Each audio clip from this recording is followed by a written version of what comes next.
Make note right now that on June 3rd, 2025, I made this declaration.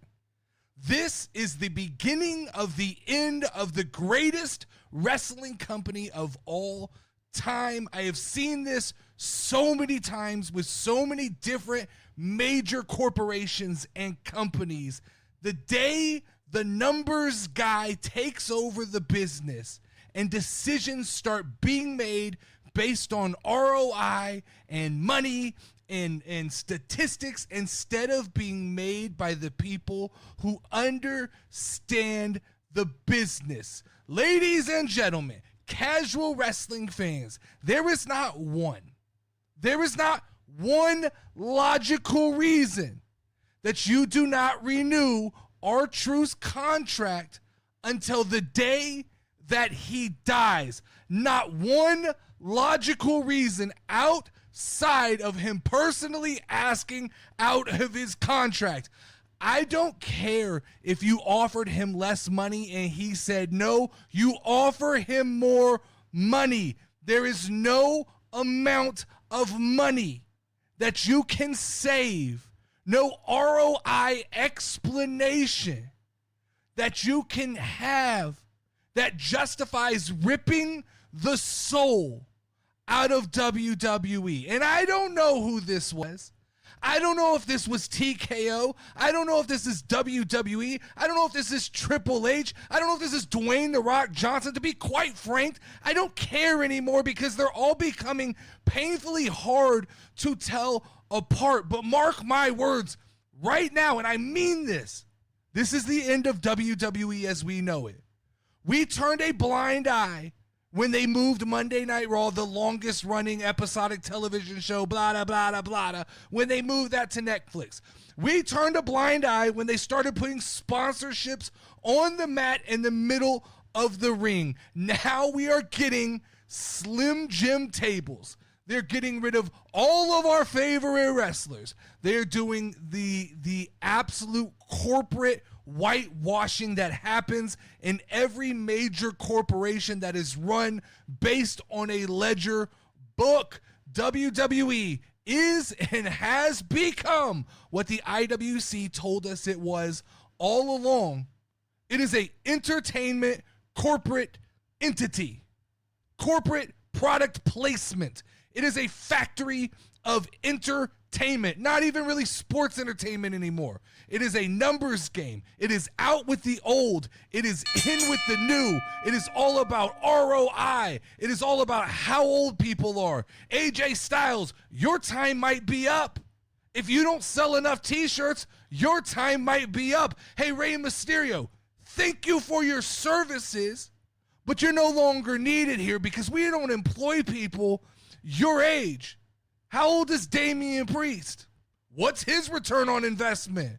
How old is The Miz? What's his return on investment? How about Sheamus? How about Rusev? Rusev isn't returning what you're paying him. There's absolutely no way. Or is it this? TKO, are we just trying to take the fun out of wrestling? Is that the goal? After the last year of wrestling actually being a little bit fun, you just want to take the fun out of wrestling. I get it. That's what your whole plan is. This is absolutely the stupidest business move I have ever seen in my 30 plus years of watching professional wrestling. And this isn't just going to go away, WWE.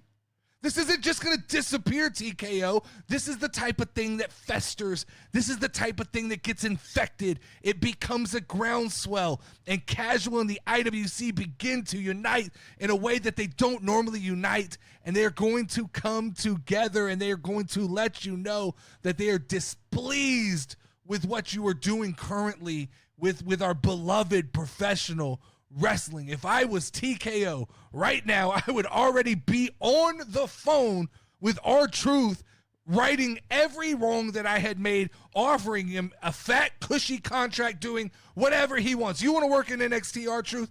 Go work in NXT. You want to be on the main roster? You be on the main. You want to coach? You want to just perform your music pre-show? We're going to figure out something for you to do, R-Truth. What could R-Truth possibly make in WWE right now? 500,000? That's like 4 Slim Jim tables. That's like one logo. That's one Hulk Hogan logo on the mat in the ring, and you can't justify keeping a locker room guy. You can't justify. I'm sick and fucking tired of seeing all of these IWC guys run around and go, he's 53 years old, you can't keep him forever. No, chemistry, motherfuckers. It's chemistry. You keep a guy around because look at the reaction. When other people get released, it's a, hey, we'll see you on the other side, it'll be okay.